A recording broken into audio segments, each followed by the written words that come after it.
బా పైనే ఉంటుంది. పరలోకము కూడా పైనే ఉంటుంది. చూడండి, మహాదేవుడైన యేసు వారు పరలోక పట్టణం ఏమీ అక్కడ ఉంటుంది, పైనే ఉంటుంది.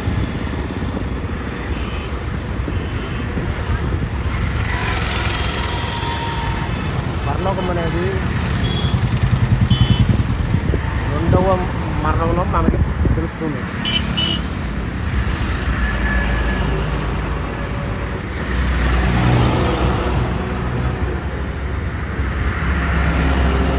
మహాదేవుడైన యేసుప్రభు వారు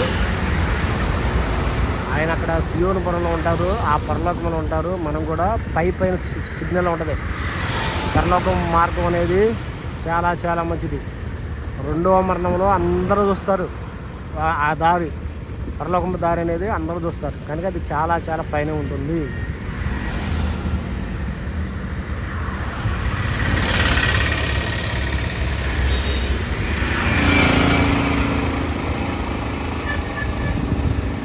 అందరం కూడా ఆ దారి చూడాలి.